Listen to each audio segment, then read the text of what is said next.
Ini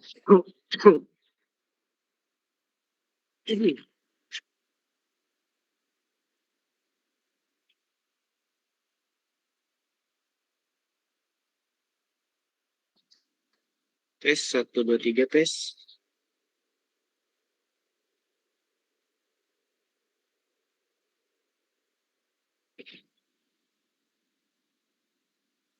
Apakah suaranya terdengar? Terdengar, Pak. Terdengar, Pak. Aman, Pak, aman. Aman, Pak. Baik, kita mulai. Bismillahirrahmanirrahim. Assalamualaikum warahmatullahi wabarakatuh. Waalaikumsalam. Waalaikumsalam warahmatullahi wabarakatuh. Oke, baik. Ya, sebelumnya terima kasih ya. Terima kasih dan mohon maaf ya. Terima kasihnya sudah hadir dan mohon maafnya mendadak gitu ya. Karena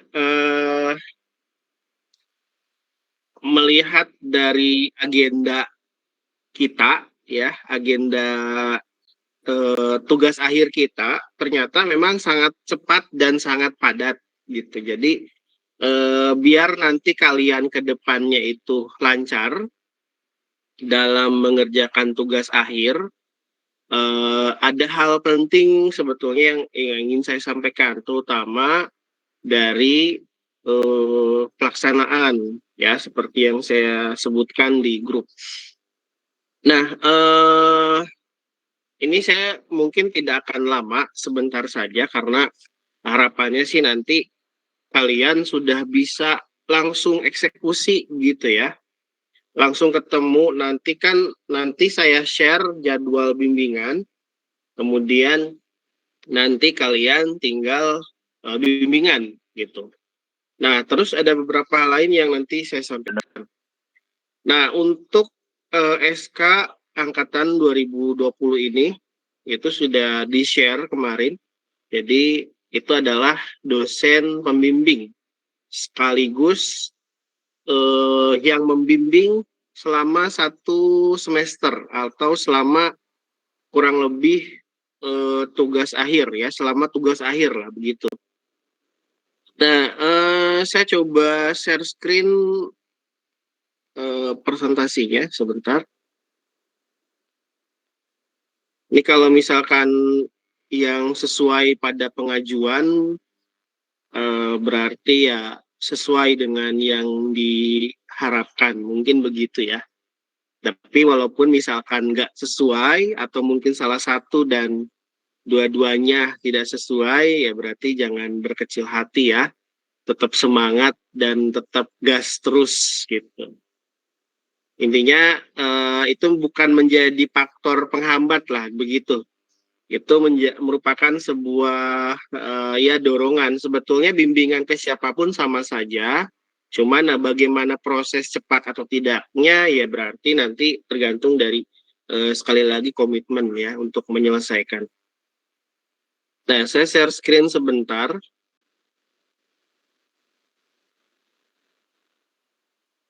Oke, layarnya sudah nampil. Kah? Sudah, Pak. Sudah, Pak, nampil, Pak.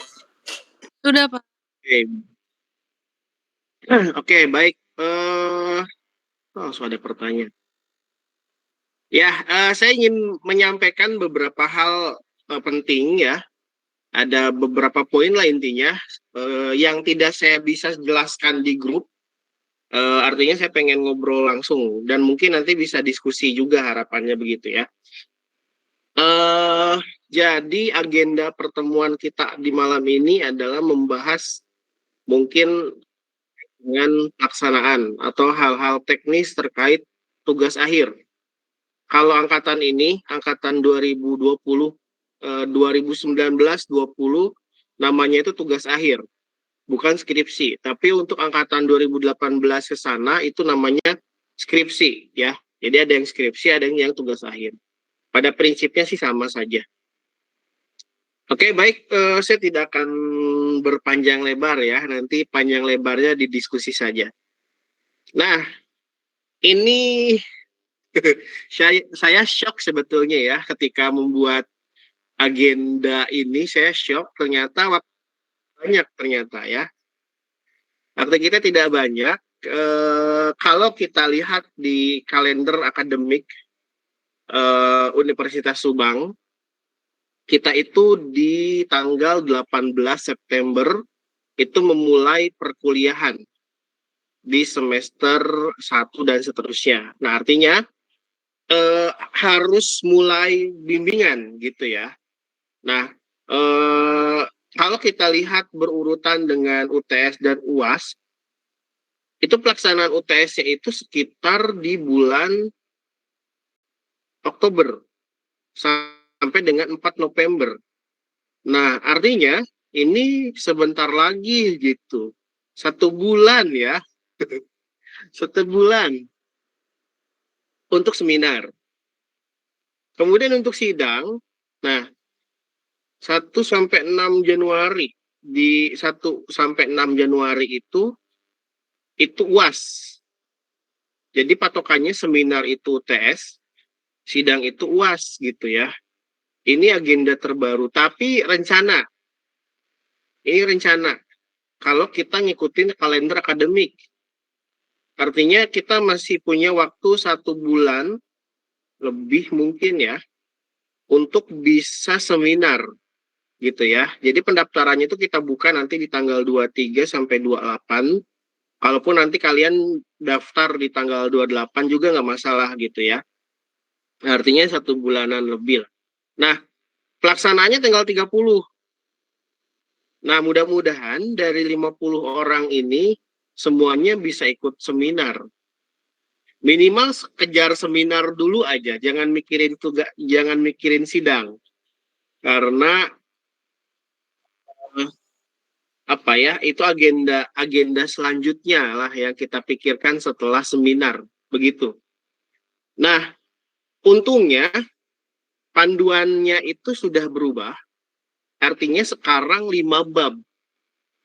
Jadi baik yang ngoding ataupun yang tidak ngoding, itu skripsinya sama 5 bab.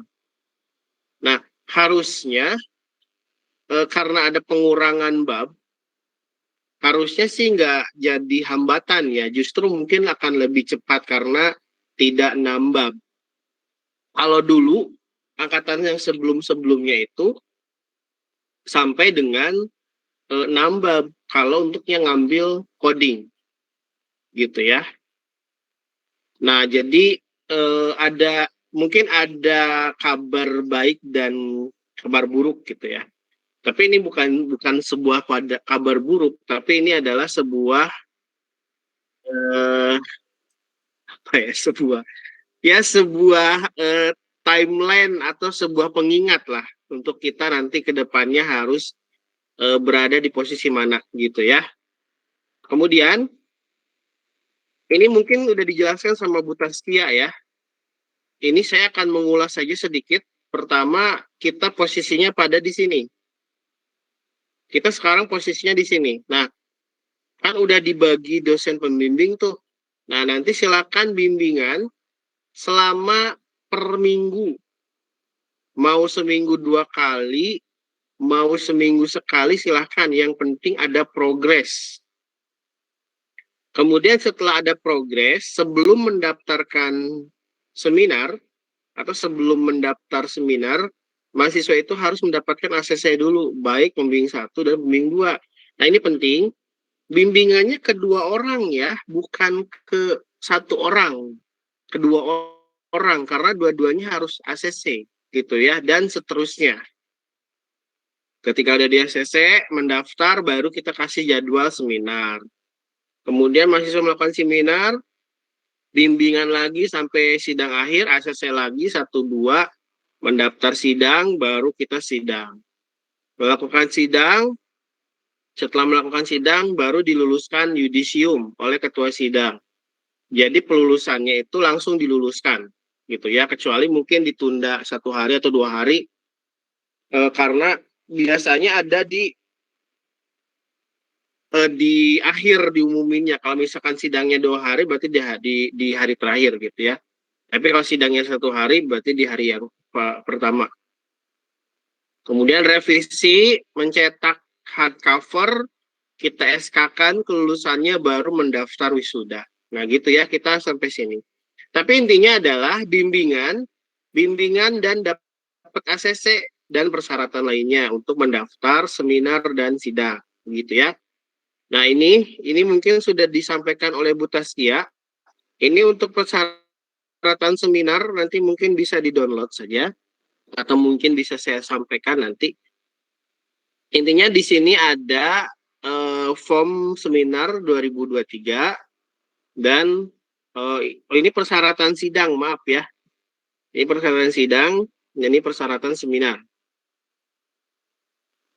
Nah, kemudian bagi yang belum masuk grup, mohon segera masuk grup. Jangan sampai ketinggalan informasi. Kalau ada di sini yang belum masuk grup, silakan di-scan. Saya sudah fasilitasi barcode, supaya tinggal scan aja.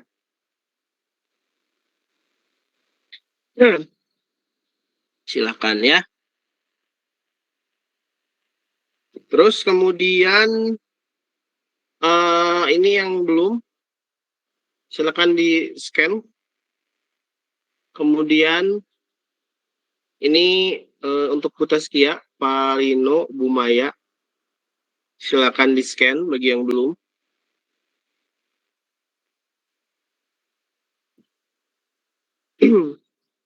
Nah, ada yang meminta bergabung. Terus lanjut ya, mohon. Kemudian lanjut ke Panopa Pak Sofwandi, Pak Syarif, silakan tinggal di scan.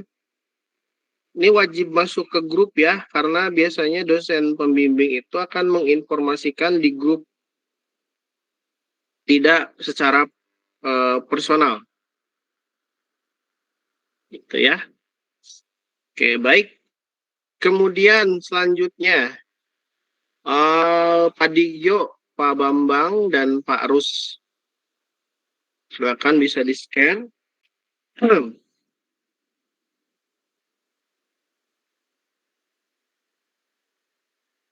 Oke, lanjut. Nah, terakhir adalah Pak Jaja dan Pak Caca. Bagi yang pembimbingnya Pak Jaja dan Pak Caca, silakan di scan.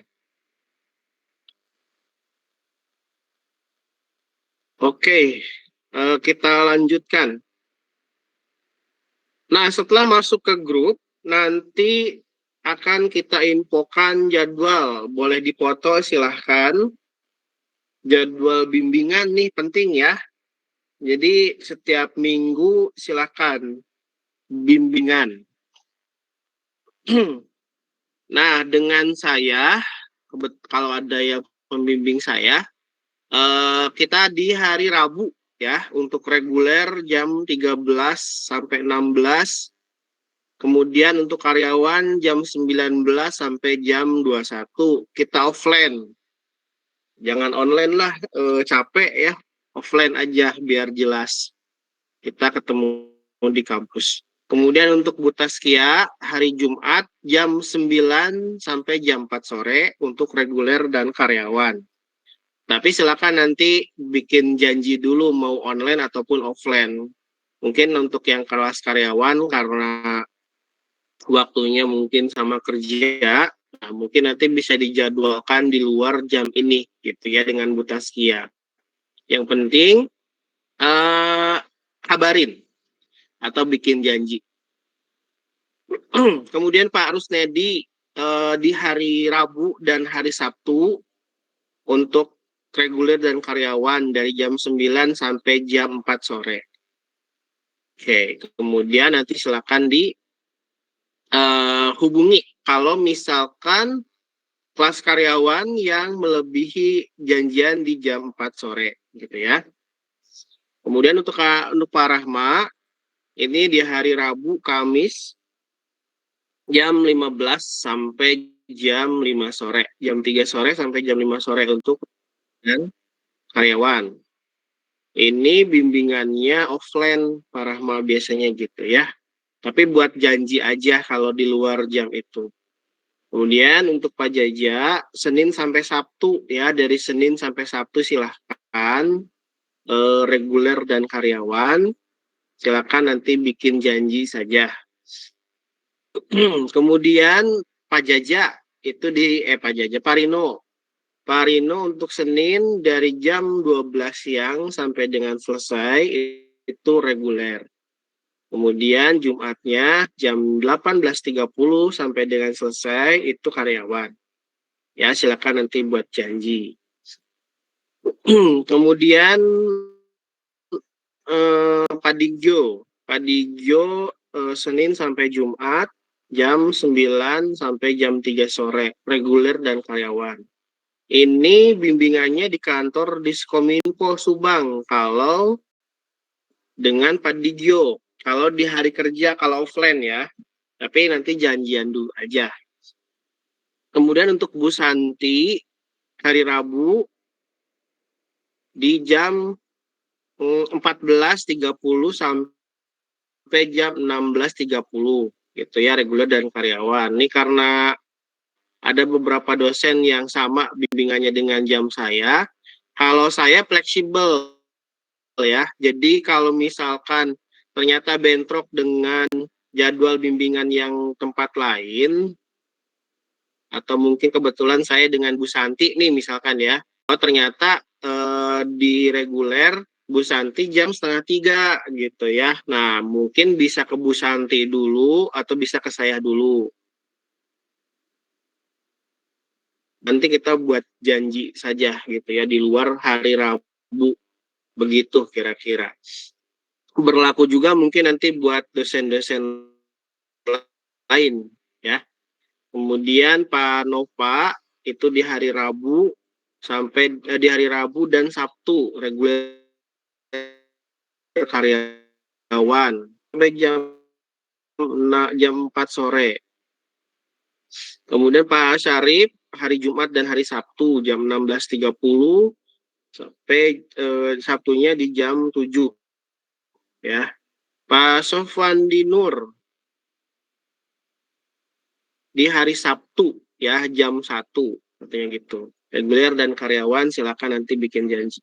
Kemudian Bu Maya di hari Rabu jam 1 siang dan jam 7 malam, reguler dan karyawan. Nah, atau buat janji. Kemudian Pak Bambang untuk Kamis di jam 11 sampai jam 1 reguler dan karyawan offline di kampus. Atau jika tidak terburu gitu ya, bisa di hari Jumat jam 8 malam daring. Untuk Pak Caca hari Selasa jam 1 reguler karyawan offline di kampus atau menyesuaikan. Nah, ini adalah patokan bimbingan. Jadi nanti setiap minggunya dosen pembimbing akan meluangkan waktu. Jadi nanti kalian tinggal bimbingan per minggu ya. Wajib per minggu biar ada progres. Jangan per 2 minggu sekali, per minggu. Per minggu bimbingan dengan dosennya masing-masing. Ingat, kedua dosen, bukan ke salah satu saja.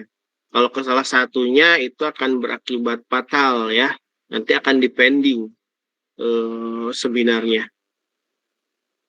Pokoknya kedua dosen agar tujuannya pertama dosen bisa memantau progresnya. Kemudian yang kedua nanti bisa dapat ACC-nya tuh gampang gitu. Kalau bimbingan kedua dosen, apalagi sering bimbingan, pasti nanti akan dipertimbangkan oleh dosennya gitu ya. Jadi ingat, kedua dosen bukan ke salah satu dosen. Seminggu ini ke dosen A, ke dosen B. Seminggu kemudian dosen A, dosen B gitu ya. Jadi kedua dosen, bukan ke satu dosen saja. Karena ingat, ACC-nya harus 2 dosen. Ya, nah nanti akan saya share di grup. Jadi nanti akan saya share. Kalau misalkan agak kecil gambarnya, ya nanti saya share.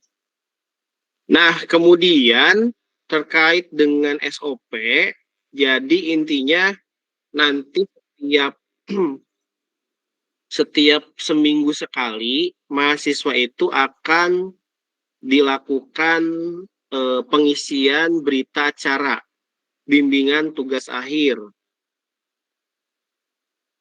dengan link sebagai berikut. Nah, kalau online itu bisa menggunakan e-learning atau nanti linknya akan di-share oleh dosen. Tapi kalau offline dilaksanakannya di kampus gitu ya. Atau mungkin kalau dosennya ngajak ngopi ya berarti di kafe. Kayak Pak Sofandi kemarin tuh ngajak ngopi ke anak-anak bimbingannya di kopi ya. Jadi bisa kayak gitulah modelnya. Tapi kalau mau di kampus ya di kampus.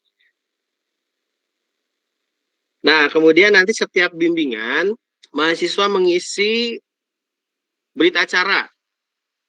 Jadi berita acaranya itu nanti diisi dosennya siapa, mahasiswanya siapa gitu ya. Kemudian jam, tanggal, sampai dengan bukti. Bukti sedang melakukan bimbingan.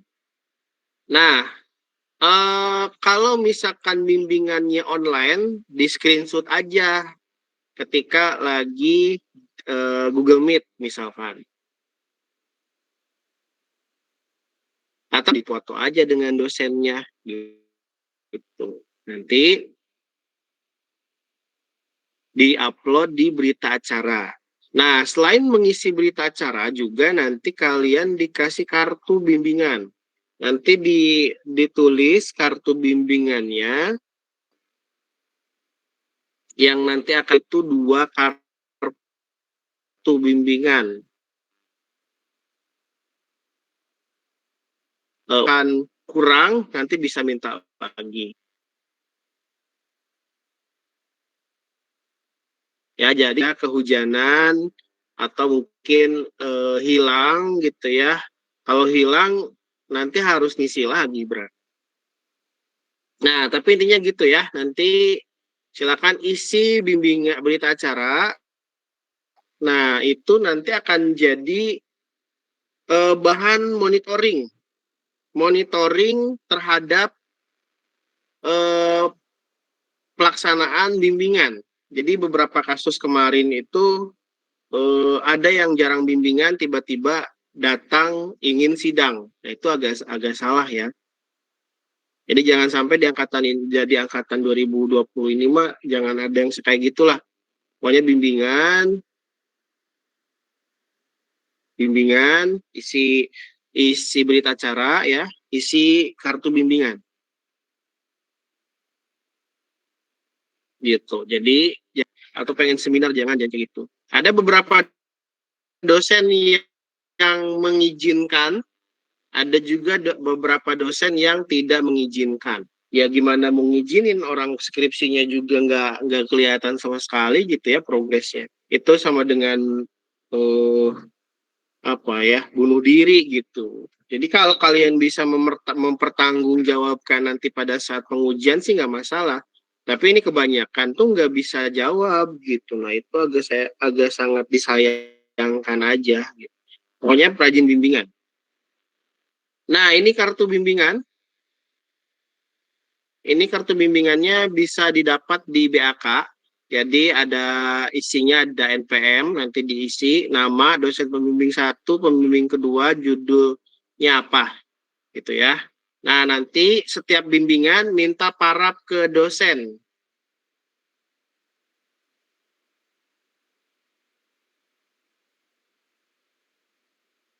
Bisa lebih 1, misalkan begitu ya. Nah, nanti sama dosennya itu diparaf kalau yang offline. Tapi kan nanti kalian ada bukti bimbingan online-nya itu di berita acara yang tadi ya, yang ini. Jadi jangan lupa di screenshot. Kalau misalkan dosen yang nggak ngerasa kamu mah jarang bimbingan, nah buktiin aja dengan mengumpulkan berita acara. Nah gunanya berita acara itu kayak gitu. Terkadang dosen tuh lupa ya saking banyaknya mahasiswa. saking banyaknya buktinya, biar dosen juga tahu bahwa kita tuh sering bimbingan begitu ya. Nah, kalau online berarti di sini tulis online saja, tapi kalau offline berarti diparap. Ya, jangan sampai ketinggalan pada saat bimbingan. Harus dibawa. Terus apalagi ya? Udah situ doang. Ini panduannya, coba saya buka ya. Ini nih. Saya mungkin nampilin dulu ini ya, persyaratan.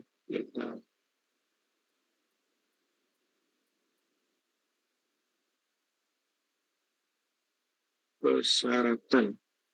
Nah, ini form pengajuan seminar. Jadi nanti diisi dengan nama dan seterusnya, kemudian judul ya, judul tugas akhir, kemudian materai pembimbing 1 dan pembimbing kedua.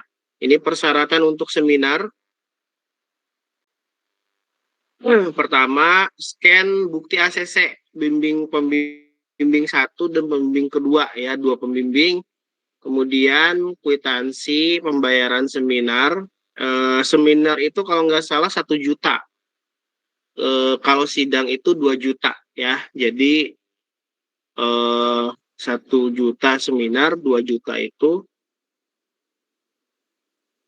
sidang akhir. Nah, kemudian kartu yang tadi yang saya tunjukkan kuning itu di-scan kartu bimbingannya. Kemudian nanti dokumen skripsinya atau dokumen online. Pelaksanaan online itu seminarnya kalau misalkan online ya. Kalau hard file itu kalau pelaksanaannya offline. Gitu ya. Nah, kalau seminar tuh nggak terlalu banyak persyaratannya. Termasuk juga tidak ada nilai yang dicek. Tapi akan dicek itu di semester akhir. Di semester akhir. Di sidang ya. Nah, ini untuk seminar. Kemudian untuk yang sidang, ini yang sidang agak banyak ya. Yang sidang agak banyak. Intinya sih sama.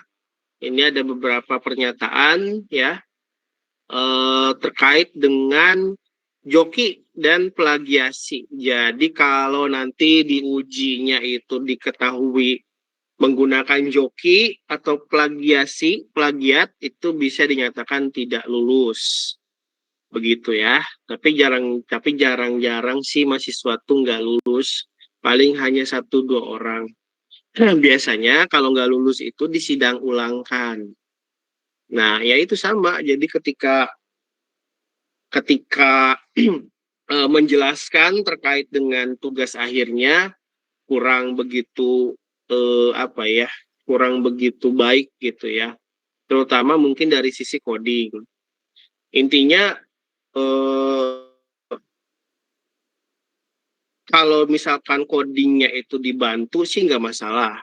Kalau kita sih nggak masalah. Cuman, nah masalahnya itu kalian nggak ngerti gitu. Nah itu cilaka. Jadi harus walaupun dibantu gitu ya, setidaknya yang mempelajari aplikasinya, alurnya dipelajari, terus codingnya dipelajari. Kalau pakai framework ya berarti konsep MVC-nya pelajari, konsep routing, konsep view, control model, gitu ya, bagaimana berinteraksi dengan database, bahkan mungkin function-functionnya juga harus tahu gitu. Nah, terkadang memang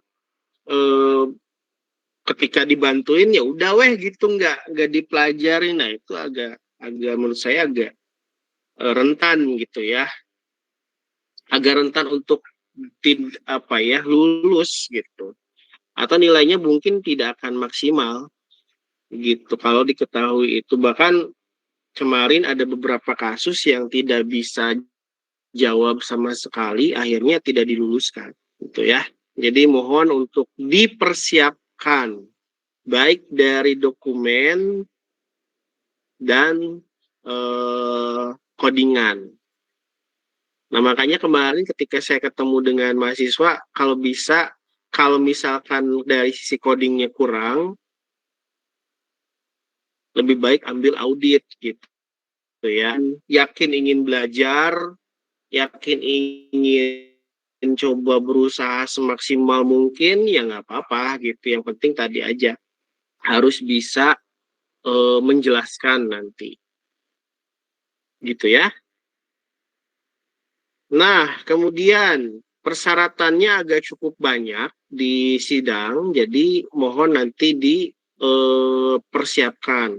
Nilai akhir. Nilai akhir itu kalau kita lihat ya, tidak ada yang kosong. Boleh nilai D itu maksimal 2 buah. Nah, sebetulnya yang bukan nilai mata kuliah inti gitu ya. Pada jurusan misalkan mata kuliah inti itu yang kodenya D1A.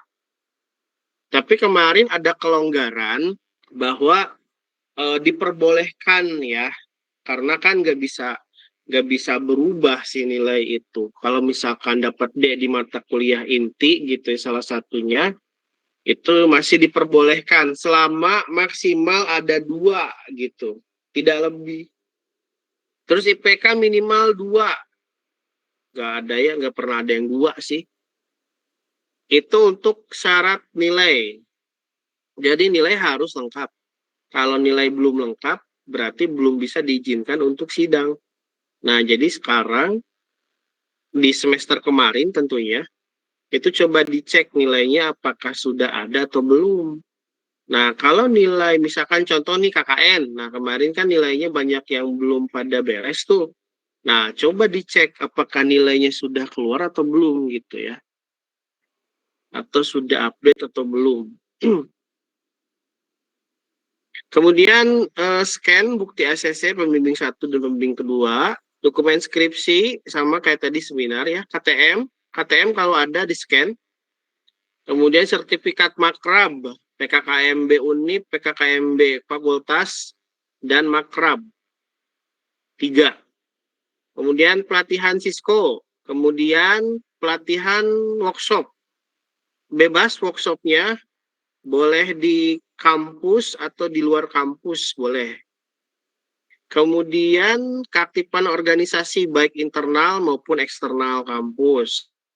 Kalau aktifnya di Himasi, mungkin nanti Himasi bisa mengeluarkan surat keterangan aktif. Kemudian, nah karena di di Unip itu menyediakan TOEFL, KWU, Tahsin, Lab itu maka harus lengkap.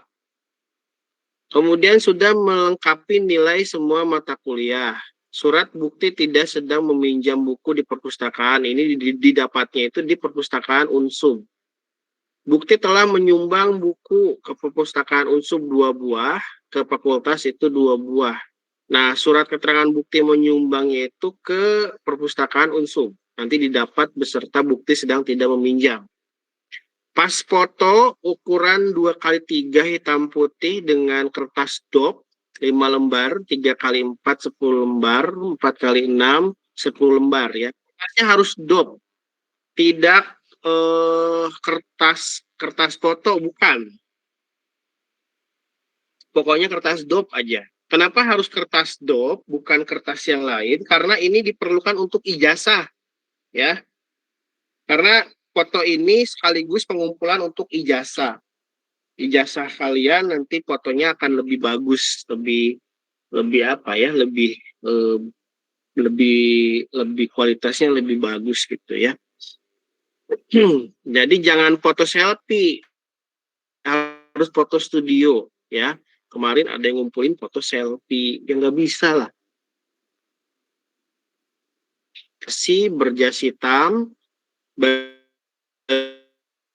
yang menggunakan hijab itu menggunakan kerudung hitam ya, setelan berfoto aja.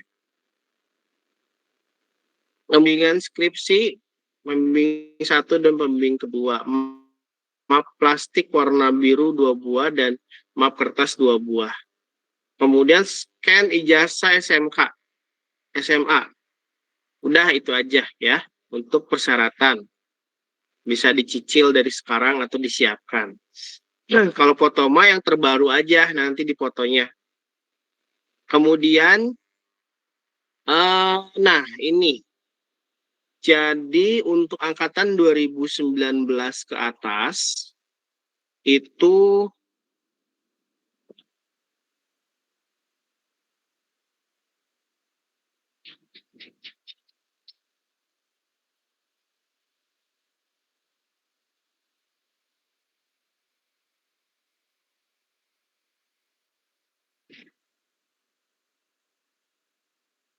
belum berubah ya.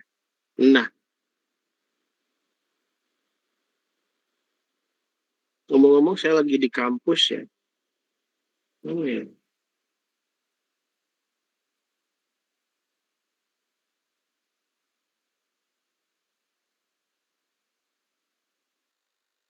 Nah, harusnya aman sih.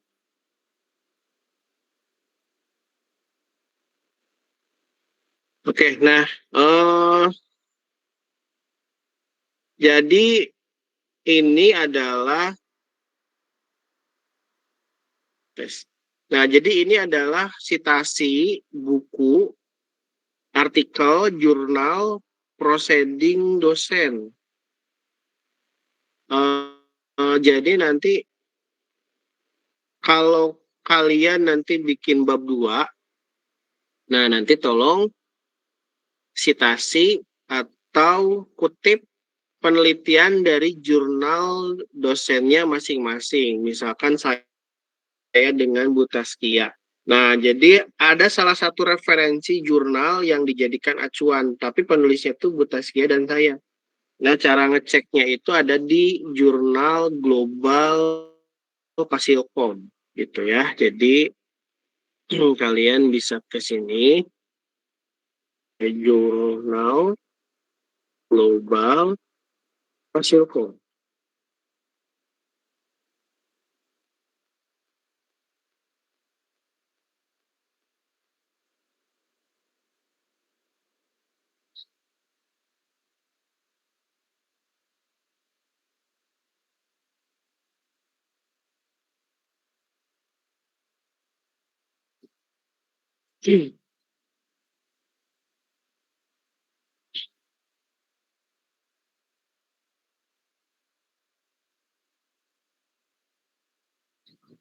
Ini kuliah juga. Kelihatan nggak?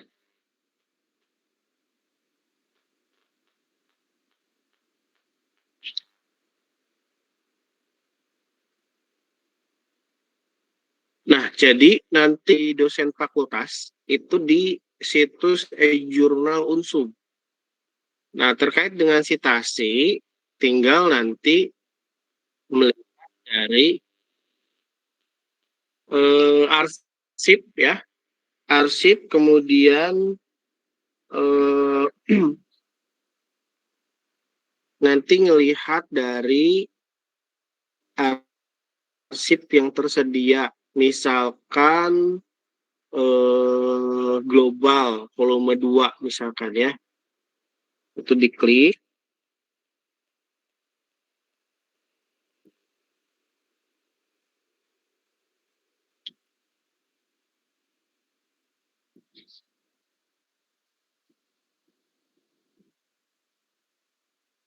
Nah, nanti akan muncul dosen fakultas kita ya, yang nantinya bisa di-download dan disitasi. Nah, ini kaitannya dengan Mendeley. Nanti kalau kalian mau, kalian bisa join di mata kuliah riset sistem informasi ya. Nanti akan saya ajarkan cara bagaimana menggunakan Mendeley untuk sitasi dosen, pembuatan daftar pustaka, dan kutipan atau sitasi.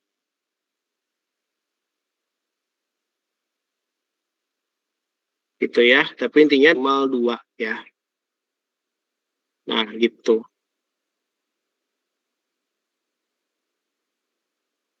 Ada apa aja, pas nanti bisa disitasi di sini gitu.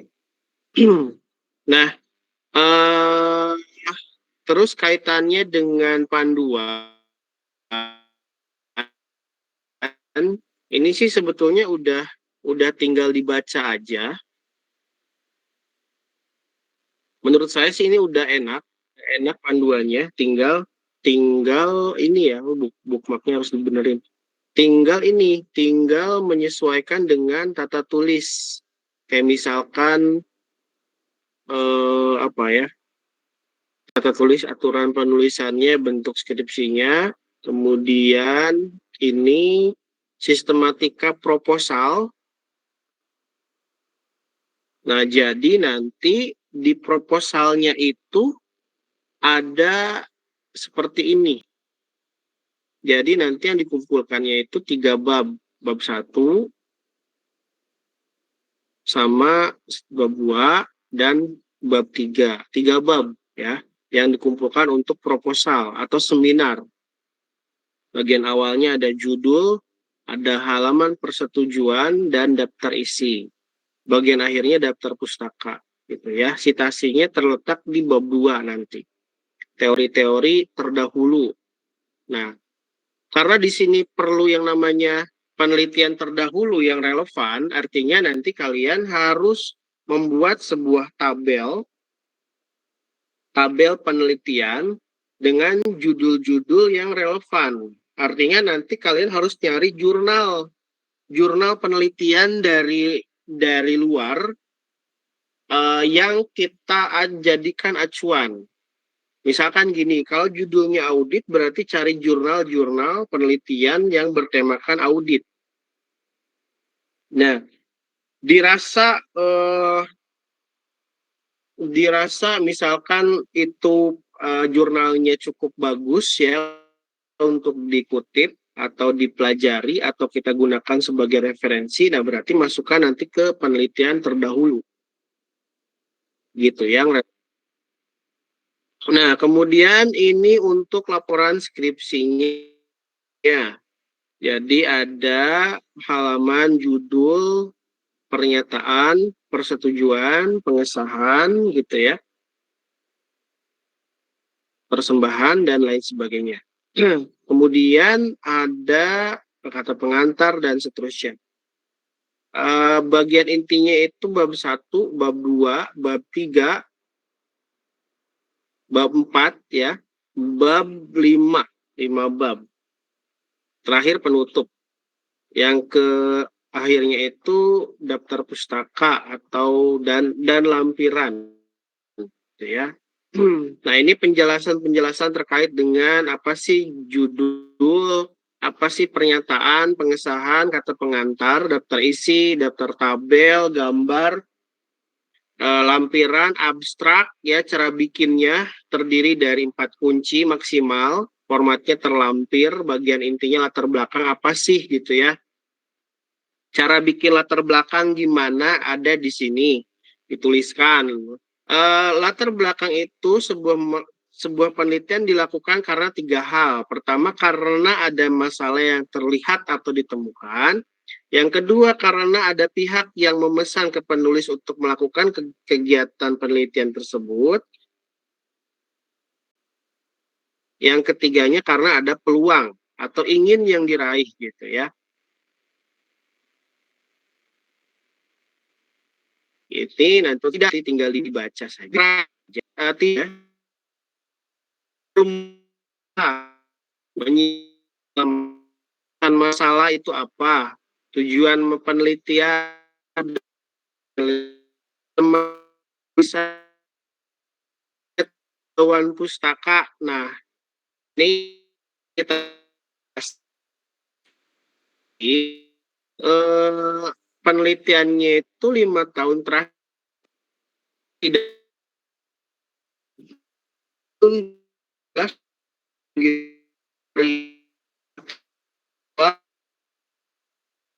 tidak terbaru gitu ya, minimal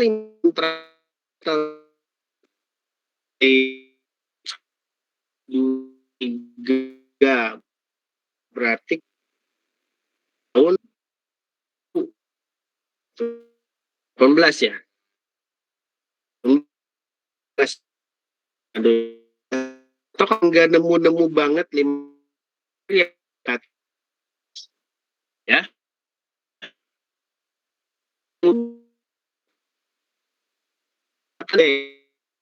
revisi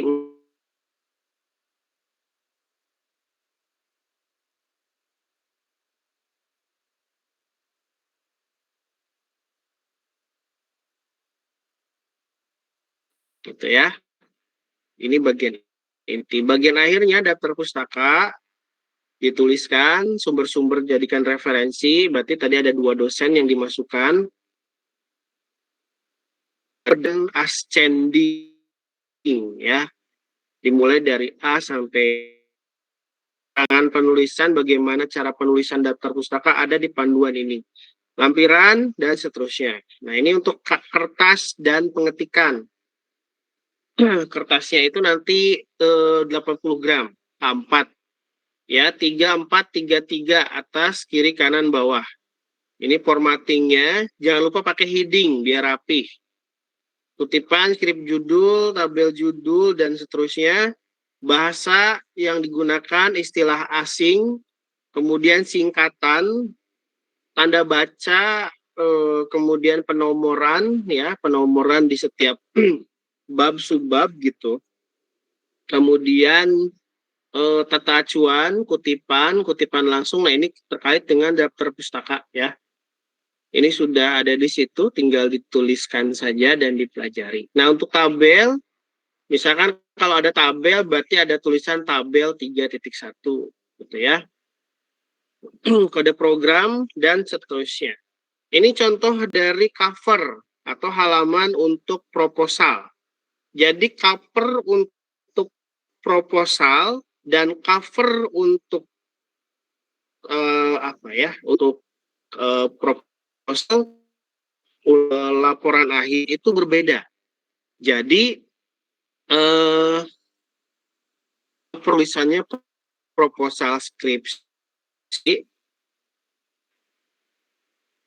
kalau nah terus ini dari sisi font, ukuran ya, jangan terlalu gede-gede banget logonya teh, gitu ya. Jadi enggak estetik gitu ya.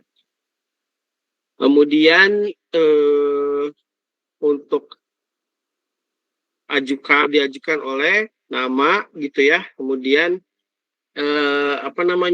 tulisan program studi.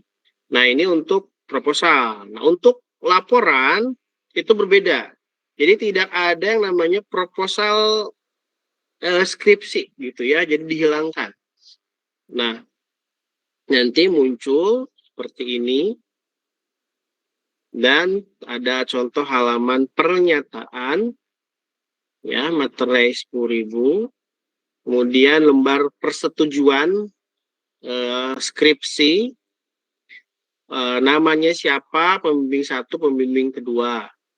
Kemudian halaman pengesahan atau lembar pengesahan. Pembimbing, nama pembimbing, dan dekan. Jadi tidak ada kaprodi ya. Halaman persembahan. Nah, ini bisa jadi ucapan terima kasih. Ini silakan skripsinya atau tugas akhirnya mau diterima kasihkan kepada siapa. Kepada mantan misalkan. Terima kasih sudah menemani saya selama skripsi gitu ya. Bisa aja kayak gitu. Silakan. Kemudian ini untuk pembatas halaman, kata pengantar. Ini urutan dari kata pengantar dan seterusnya. Ini untuk abstrak ya. Dan seterusnya. Dan seterusnya. Jadi silakan saja dibaca dengan baik dan dengan teliti ya. Dan terakhir ada ringkasan. Ringkasan itu untuk seperti di akhir ya. Jadi harus bikin ringkasan. Nah, ingat ya, hal yang harus dilakukan itu kenapa sih Pak meniribut harus sesuai dengan panduan gitu ya. Harus sesuai dengan panduan, harus rapi. Kenapa harus seperti itu? Pertama, gini, skripsi ini kan akan dicetak dan akan dipajang. Nah, jadi setidaknya kalau skripsinya rapi, enak dibaca, ya ada nilai plus gitu ya. terutama juga dari sisi penilaian. Nah, penilaian ujian skripsi itu terdiri dari 3 hal. Terdiri dari 3 hal. Pertama, presentasi. Presentasinya gimana, dari sisi penyampaian materinya kayak gimana, penggunaan bahasa saat presentasi gimana, itu dinilai. Kemudian kemampuan menjelaskan naskah skripsi, relevansi teorinya dengan masalah, argumentasi teoritisnya, dalam penyusunan kerangka berpikir, kemudian kedalaman, keluasan teori keilmuan yang relevan, diuji nih seberapa paham sih anak ini gitu ya. Kemudian teknik pengumpulan datanya seperti apa, pembahasannya, dan penarikan kesimpulan dan pengajuan sarannya. Nah, tadi, kenapa sih harus rapi dan sesuai? Karena ada yang namanya penulisan naskah skripsi itu menjadi penilaian. Gitu ya. Ya setidaknya kalau misalkan laporan skripsinya ya harus rapi lah gitu ya, harus rapi, harus sesuai dengan pedoman, enakeun macanya, itu ada nilai plus sebetulnya ya, ada penilaian di situ. Jadi mohon untuk bisa rapi. Nah, ini untuk skornya, untuk saat ini kita tuh baru merancang, kita akan coba sodorkan bahwa C itu bisa dianggap lulus. Gitu ya. Kalau sekarang C itu tidak lulus. Jadi ada 2 kategori, A dan B. Kalau kalian berarti kalau nggak dapet A, berarti kalau dapet B. Nah, sekarang lagi diusulkan bahwa tugas akhir atau skripsi bisa dapat C, tapi itu sudah dianggapnya lulus gitu ya, bukan berarti tidak lulus. Kalau sekarang tidak lulus, tapi sekarang lagi didiskusikan dengan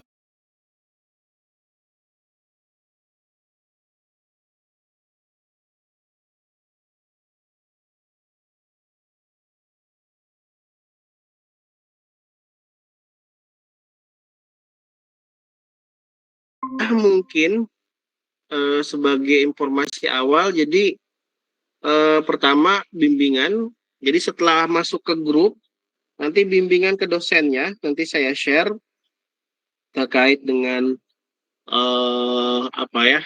segala macamnya, terutama jadwal tadi. Kalau sudah dapat jadwal, mohon untuk segera bimbingan. Ya, nah sampaikan pada dosennya bahwa judulnya itu ini, jelaskan judul tersebut, kemudian disampaikan bahwa saya akan meneliti tentang ini, terus nanti bagaimana sistemnya, kebutuhannya, dijelaskan aja sedetail mungkin, sehingga nanti dosen pembimbing bisa mengetahui mau buat apa sih sebenarnya gitu ya. Nah, terkait dengan judul, itu judul bisa saja berubah, bisa saja enggak gitu. Artinya gini, tergantung nanti ketika kalian menjelaskan menjelaskan dari konsepnya itu. Kalau misalkan bisa jadi dipersempit, bisa jadi diperluas gitu ya. Jadi silakan dijelaskan sedetail mungkin, selengkap mungkin kepada dosen pembimbing gitu ya, agar nanti mendapatkan masukan dari dosen pembimbing. Nah, itu saja mungkin. Barangkali ada yang mau ditanyakan atau yang didiskusikan agar mungkin kita bisa diskusi lebih lebih intens gitu ya terkait dengan saya mau nunjukin apa ya, jurnal udah,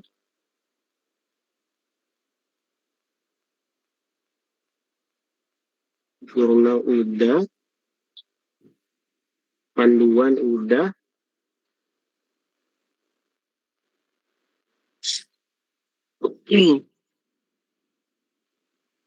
apa lagi ya,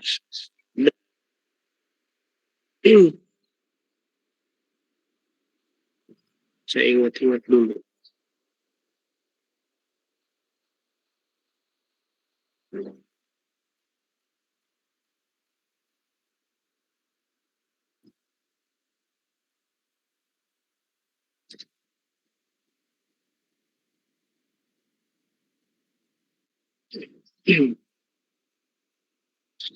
Sementara mungkin itu dulu, nanti kita lanjut diskusi saja. Baik, silakan barangkali ada yang mau ditanyakan dan didiskusikan. Mangga.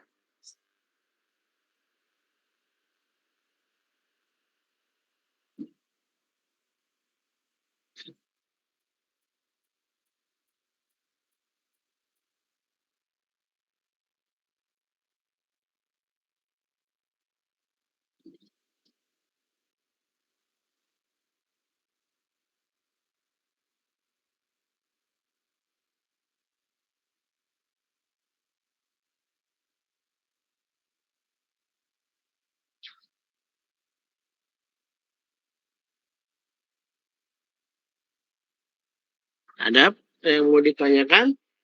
Sudah cukup jelas kah? Ingin bertanya Pak. Ya, boleh.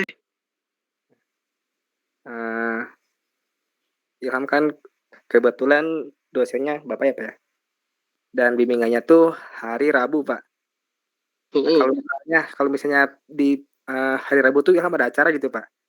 Tapi minta gantinya hari Sabtu gitu Pak, bisa gak Pak? Boleh. Oh, boleh. Boleh nggak apa-apa. Boleh nggak masalah. Selagi selagi alasannya bisa diterima ya.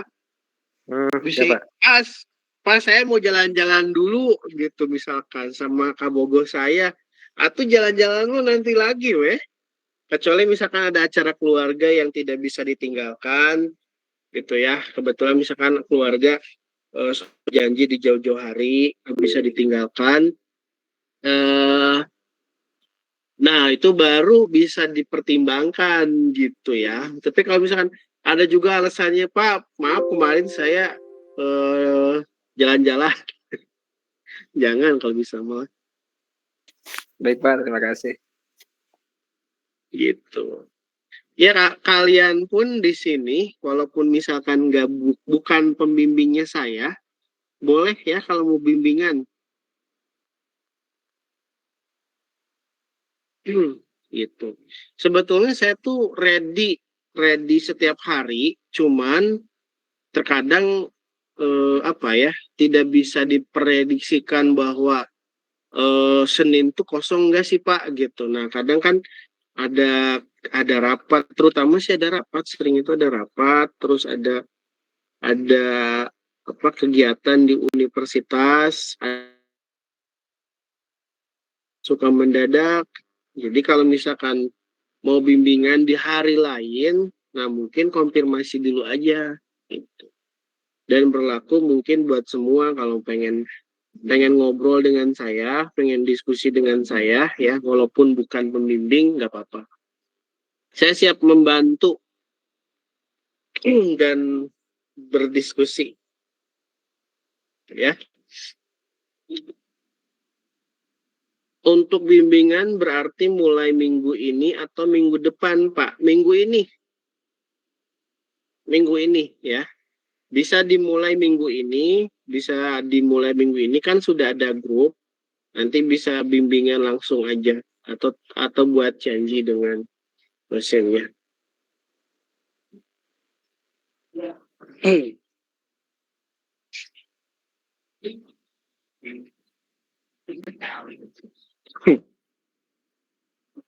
Silakan, barangkali ada lagi yang mau didiskusikan. Pak, sama ini mungkin Pak. Izin bertanya lagi Pak. Iya boleh, silakan. Banyaknya nggak apa-apa Ham. Tadi kan seminar tuh akhir bulan ya Pak, akhir bulan Oktober ya Pak. Iya. Ini Pak. Ada kemungkinan nggak Pak di tahun ini ada 2 kali sidang seminar gitu Pak? Atau cuma Oktober aja Pak? Seminar kayaknya nggak ada gelombang 2 deh. Biasanya seminar tuh nggak ada gelombang 2. Tapi kalau sidang, nah kemungkinan ada gelombang 2. Kemungkinan ada gelombang 2 untuk sidang. Kalau seminar biasanya sih enggak. Tapi gelombang 2-nya itu pas sidang pas sidang di tanggal 1 Januari gitu. Jadi nanti masuknya tuh nggak tepat waktu 7 semester. Berarti yang lain itu seminar di UTS. Nah, yang nggak keburu di UTS berarti di UAS gitu. Makanya ini tuh kita dikejar waktu pisan. Tapi menurut saya sih semuanya bakal ikut seminar. Kalau seminar mah ya. Nah, kalau sidang nggak tahu nih. Untuk strateginya sih sebetulnya yang tadi. Pertama kita bimbingan rutin. Yang kedua progresnya. Gitu. Progresnya nih harus bisa terukur gitu. Misalkan apa ya, misalkan kita targetnya misalkan minggu depan itu beres bab 1 tuh misalkan ya. Nah, artinya kalau menurut saya sih sebagai pembukaan awal dengan dosen itu setidaknya introduction dulu gitu ya. Kan kalau lagu mah ada intro. Nah, intro dulu dengan dosennya. Intro dulu, ngobrol dulu. Ya kalau misalkan kalian buat bab 1 dulu ya lebih bagus sih gitu. Biar progresnya lebih bagus.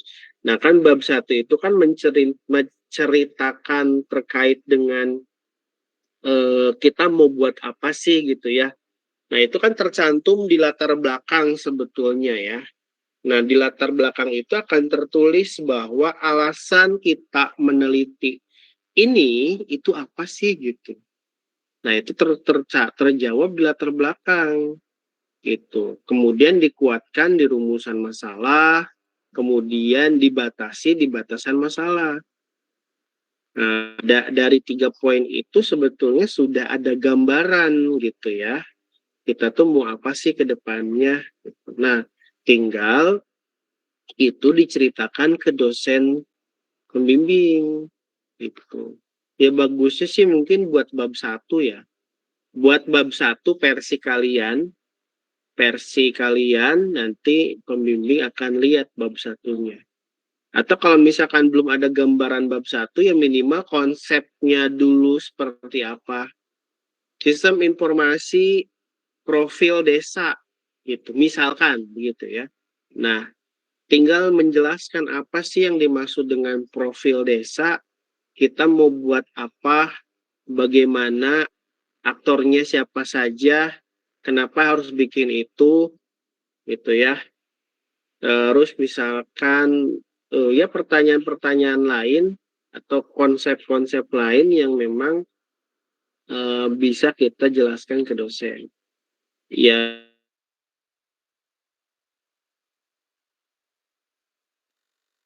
gambaran minimal latar belakang, kemudian rumusan masalah, batasan masalah gitu ya. Maksud tujuan minimal itu dulu aja. Nah, kalau sananya ngikutin. Cuman ya itu tadi bimbingan gitu. Makanya saya kalau misalkan memang saya selalu bilang ke mahasiswa tuh kalau bisa tuh yang semester akhir coba bergelombol kontrak satu rumah misalkan gitu ya. Misalkan nyari kontrakan satu rumah, nah itu diisi oleh reguler dan karyawan serumah gitu. Ngumpul bareng di situ ngerjain tugas akhir di situ. Nah, kenapa bisa kayak gitu? Supaya ketika nanti terjebak dengan sebuah apa ya, berpikir yang tidak bisa maju ke kiri, ke kanan, ke depan, setidaknya ada teman-teman yang memberikan masukan gitu. Kan biasanya kalau temen mah udah beres kan termotivasi ya, biasanya temen ngerjain ikut ngerjain gitu kan. Ada temen diskusi selain dengan dosen pembimbing gitu. Atau kalau mau diskusi dengan saya tinggal ke kampus. Artinya dari situ sih sebetulnya kuncinya. Waktu dulu saya skripsi ngebelain kontrak satu rumah untuk satu angkatan. Jadi semuanya tuh beres bareng-bareng gitu, semuanya beres semua gitu. Jadi kompak. Gitu. Jadi Kalau skripsi mah jangan ada yang namanya kubu A, kubu B, kubu C. Soalnya nggak bisa sendiri gitu. Jadi harus kompak dan berkelompok. Tujuannya itu supaya bisa termotivasi dengan yang lain, ada masukan dari yang lain gitu. Ada yang nginep di tempat kontrakan. Oh, ada ini kita main di situ tapi ngerjain skripsi. Jangan ngumpul nonton Korea, mukbang, ya bolehlah itu mah sepintas ya, selingan. Tapi fokus tujuan awal yaitu beresin skripsi. Gitu. Kalau nggak beres ya berarti masuk ke semester 8. Sayang soalnya. Jadi harus bisa bisa dikejar. Pokoknya jangan jangan mikiran sidang dulu. Fokus sekarang mah adalah bagaimana kita bisa mengejar seminar. Nah, itu dulu aja. Dan konsep dari pembuatan aplikasi, sistemnya, dokumennya, nah itu sudah bisa tergambarkan dari sekarang. Termasuk gini, saya pernah nanya ke mahasiswa, nanti kamu bikin apa? Bikin ini Pak, pakai bahasa pemrograman apa? Oh ini Pak, pakai framework enggak? Nah itu saya belum tahu Pak, bagusnya gimana ya? Nah, gitu. Kalau saya sih balik lagi ke mahasiswanya. Jadi misalkan gini, kalau misalkan kita lebih paham terkait misalkan CI, ya udah pakai CI. Jangan memaksakan untuk menggunakan Laravel misalkan yang memang belum bisa kita kuasai dengan baik gitu. Nah ini balik lagi kepada waktu sebetulnya. Kalau saya sih sebetulnya nggak dipermasalahkan mau pakai platform apa, mau pakai CI, Laravel, atau mungkin framework lain yang memang bisa mendukung gitu ya. Tapi balik lagi ke dari sisi waktu gitu. Kira-kira asal bisa diukur aja kira-kira kalau misalnya saya pakai ini akan banyak waktu yang dibutuhkan enggak gitu. Artinya kan harus belajar lagi gitu ya. Harus mempelajari lagi. Nah, mungkin ada beberapa tahapan yang bisa kita pangkas itu jauh lebih baik gitu. Tapi jangan jadikan beban itu mah mau nggak mau juga harus dilewati gitu ya. Pertama mungkin hari ini akan bingung. Bingungnya itu bagaimana cara memulai. Nah, cara memulainya itu pasti akan bingung. Bagaimana memulainya. Nah, cara memulai pertama kali adalah banyakin referensi aja. Itu kuncinya. Banyakin referensi, cari referensi sebanyak mungkin, terus nanti udah gitu kita coba garap gitu ya. Dimulai dengan malam ini digarap tugas akhirnya ya minimal tulisan dulu di atas bab 1 pendahuluan. Nah, itu dulu aja udah progres sebetulnya ya, tinggal menurunkan ke bawahnya. Nah, udah gitu cari referensi, lihat panduan bab 1 tuh nyeritain tentang apa sih gitu ya. Nah, berarti kalau udah tahu sudah tahu bagaimana cara bikin latar belakang, nah ya udah dituliskan aja sementara gitu. Artinya kita terkadang sulit untuk merangkai kata karena kita bukan pujangga gitu ya. Nah, jangan berpikir seperti itu. Yang penting ditulis aja dulu. Mau salah, mau bener, nanti itu urusan nanti gitu. Ya memang itu pasti akan dibenerin. Nanti pembimbing akan mengecek. Kemudian nanti seiring berjalannya waktu tuh si latar belakang akan menjadi sempurna gitu. Nah, kadang pasti akan direvisi karena oh ini kalimatnya kurang tepat, oh ini salah, oh ini kurang begitu menggambarkan misalkan. Ya artinya memang tahap pertama mah akan itu gitu. Tapi kalau misalkan tidak diketik dan tidak dikerjakan bakal lama. Jadi ketika udah di depan laptop, ketik apapun gitu ya. Latar belakang kayak gimana sih bikinnya? Tulis dulu aja sementara misalkan terkait dengan pengelolaan barang apa sih pengelolaan barang itu diketik. Terus objeknya apa, masalahnya apa, terus solusinya bagaimana. Tulis aja begitu sampai nanti jadi tuh 4 paragraf. Nah, kira-kira dibaca lagi aja paragraf itu, kira-kira pas enggak ya? Oh, ya udah pas, lanjut lagi. Gitu. Tulis aja versi versi kalian nanti akan diperiksa. Jadi kalau nggak ngetik-ngetik nggak akan maju-maju. Gitu ya. So, silakan. Ada yang mau tanyakan lagi nggak? Ada yang mau di chat, di kolom chat juga boleh ya.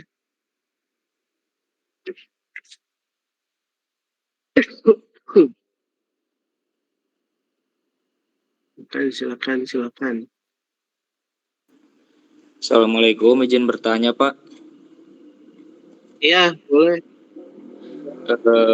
Kebetulan kan dari semester 7 sekarang saya mengambil magang Pak. Untuk hasil perancangan magang saya boleh disamakan dengan tugas akhirnya enggak Pak? Judulnya sama kan? Iya Pak, disamakan. Oh, yang Repto tuh yang outsourcing itu ya?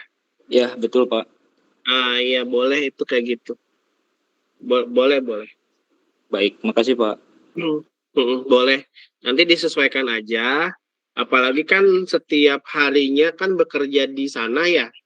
Magang di sana, kerja di sana. Artinya kan seluk-beluknya tuh pasti udah tahu gitu ya. Nah, harusnya sih lebih mudah gitu bagaimana nanti mengkonsepkan sistemnya gitu. Minimal gini, minimal ketika kita ingin bikin misalkan sistem informasi pengelolaan barang atau pengelolaan persediaan barang. Nah, dengan judul seperti itu, rencana kita tuh mau ngapain sih gitu, mau bikin sistem apa. Nah, bikin sistem apanya tuh harus dijelaskan. Biasanya kan gini, ketika kita membuat sebuah sistem, landasannya apa sih? Ya landasannya berarti proses bisnis yang berjalan gitu. Nah, dari proses bisnis yang berjalan itu makanya akan diturunkan lagi, oh ternyata proses bisnis yang saat ini berjalan ini belum bercerita sistem ya. Misalkan dari misalkan admin menginput barang, kemudian nanti direkap. Nah, misalkan kayak gitu, terus selesai. Nah, misalkan proses bisnis yang berjalan ini kayak gitu, artinya kita bisa mengadopsi atau melihat dari gambaran yang ada di proses bisnis. Nah, makanya penting ketika penelitian, pelajari proses bisnis yang ada. Nah, supaya tergambarkan, oh, yang terlibat di proses bisnis sebelumnya itu 2 orang, admin dan direktur misalkan. Oh, ternyata nanti di sistem yang akan kita buat itu berarti admin dan direktur gitu, atau mungkin ada penambahan aktor baru. Kebutuhannya kayak gimana? Oh, kebutuhannya kita bisa kelola barang. Misalkan kita bisa melihat transaksi, kita bisa melihat barang masuk, bisa barang keluar. Oh, ada laporan nggak? Oh, ada laporan. Nah, artinya dari situ tuh kita bisa melihat dari proses bisnis yang berjalan gitu. Nah, tinggal kita memetakan saja bagaimana nanti kebutuhan dari sistemnya terkait dengan SRS-nya gitu ya, aktornya, sampai bisa menggambarkan interface-nya gitu ya, itu jauh lebih baik gitu. Tapi minimal tahu dulu proses bisnis yang berjalannya itu seperti apa sih gitu. Dengan mempelajari itu harusnya sih nanti bisa terjawab. Kita tuh mau bikin ini gitu. Biasanya kalau di seminar itu ya ditanyanya itu mau bikin apa. Sistem ini Pak, sistem ini tuh buat apa sih gitu. Aktornya nanti ada berapa orang, bahasa pemrogramannya pakai apa, terus apa sih yang dimaksud dengan persediaan barang. Nah, artinya banyak pertanyaan yang biasanya tuh ditanyakan what gitu ya, apa bagaimana kemudian ya seputar itulah, intinya menjawab dari si judul gitu. Gak apa-apa, itu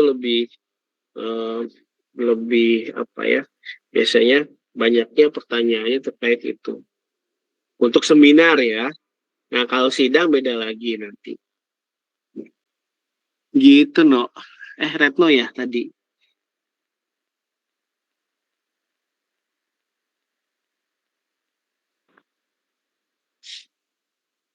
Oke, ada lagi atau sudah cukup?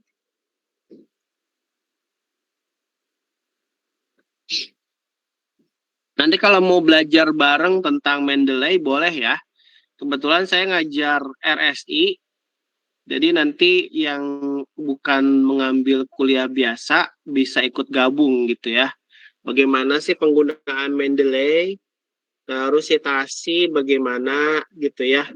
Terus bagaimana kita mendapatkan jurnal, kemudian masuk ke Mendeley agar bisa kita citasi penelitiannya. Nah, bentuknya bisa buku, bisa jurnal, bisa artikel gitu ya, atau artikel yang ada di web juga boleh sebetulnya. Undang-undang juga boleh jadi referensi. Nah, cuman kalau untuk web, kalau punya artikel di web, pastikan itu jangan dari WordPress ya. Dari WordPress, dari Blogspot itu tidak, kalau bisa janganlah. Karena sumber referensinya tuh agak kurang bisa dipercaya ya. Karena biasanya kan blog itu mengkutip dari blog lain, ditempel lagi, di-copy lagi. Cuman sumber asalnya tuh nggak tahu dari mana gitu. Kalau bisa dihindari Wikipedia, Blogspot, WordPress. Kalau misalkan artikel dari IBM.com, Microsoft.com gitu ya, Google.com, nah itu boleh jadikan referensi. Gitu. Kompas.com gitu ya, koran-koran online, media online itu boleh, asal jangan WordPress.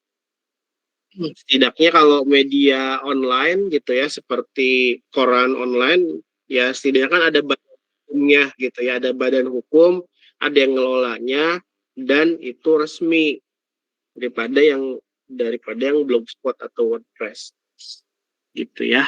Ya nanti tinggal dipelajari aja. Yang penting bagi sekarang PR-nya adalah nyari referensi. Nyari referensi, bikin bab 1, ketemu dosen, pembimbing. Nanti ngobrol dengan pembimbing. Ngobrol, bimbingan. Gitu ya. Ada yang mau ditanyakan lagi? Kalau tidak ada, kita tutup saja. Silakan saya berikan kesempatan, mungkin mau via chat atau via mikrofon. Silakan. Hana kayaknya banyak pertanyaan ya, Hana. Kelihatannya banyak pertanyaan, Hana. Baik Hana Hairunisa dan Hana Nurhalisa ini kayaknya banyak pertanyaan. Menurut saya banyak pertanyaan.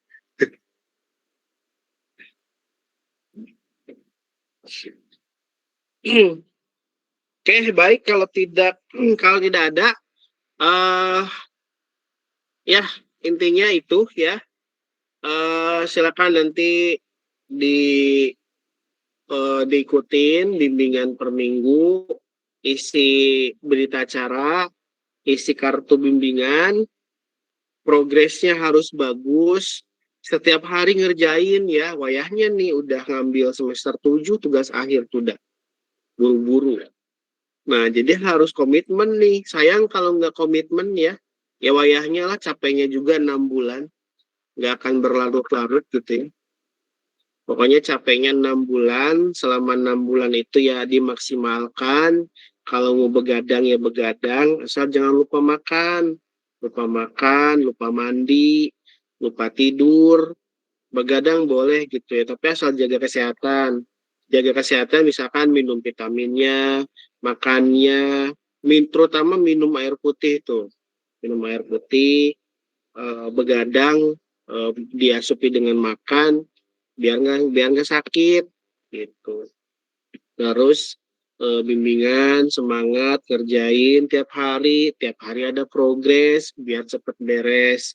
Terus bimbingan, beres weh gitu. Yang jadi PR tuh sebetulnya bab 1 dan bab 3 sih ya. Itu yang jadi PR. Bab 1 mah menceritakan bagaimana kita menjelaskan si judul itu. Bab 2 mah gampang, tinggal nyari referensi teori gitu ya. Nah, bab 3 apa ya, dikebut tuh bab 3 karena bab 3 lumayan banyak gitu ya. Ada use case, ada apa namanya tuh, profil perusahaan gitu ya, visi misi, kemudian struktur organisasi di bab 3 itu. Kita bikin analisis kebutuhan dari mulai proses bisnis yang berjalan seperti apa gitu ya.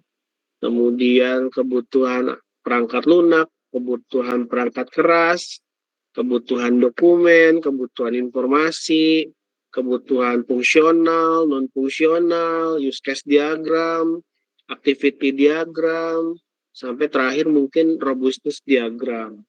Nah, syukur-syukur kalian bisa mengejar interface, rancangan interface. Setidaknya ada gambaran bahwa interface-nya itu, oh begini loh gitu. Walaupun nanti nggak akan lengkap interface-nya, tapi setidaknya punya gambaran awalnya tuh kayak gini gitu. Cuma nanti tinggal dilengkapin aja gitu. Nah, gitu ya.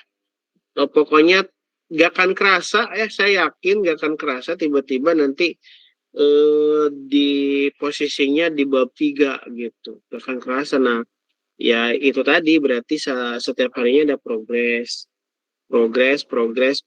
bimbingan, bisa dengan dosen pembimbing, kalau mau ngobrol dengan dosen lain boleh gitu ya, terutama bisa dengan saya. Artinya ada progres, bisa tanya ke teman, kakak-kakak senior yang angkatan 2019 ya, yang sudah lulus, gimana sih gitu, konsultasi, diskusi, nyari referensi, tanya-tanya, ngobrol, biar nanti wawasannya bisa bertambah gitu, masukannya jadi lebih banyak. Nah, ketika masukan lebih banyak, setidaknya nanti ada beberapa opsi yang bisa dituliskan gitu. Ya, pokoknya itu saja. Semangat, jangan lupa bimbingan, biar bisa lulus 7 semester.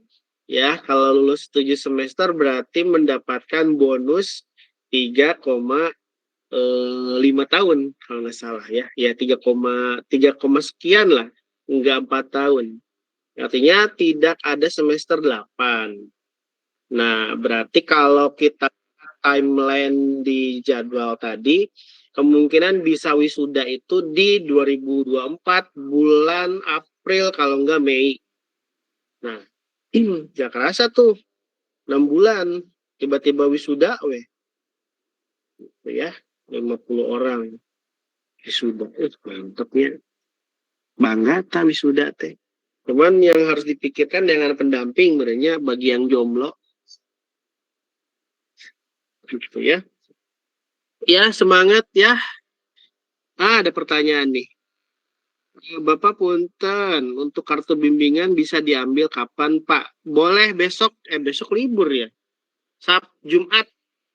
Jumat bisa diambil di BAK. Bisa diambil di BAK kartu bimbingannya. Bisa dapat 2.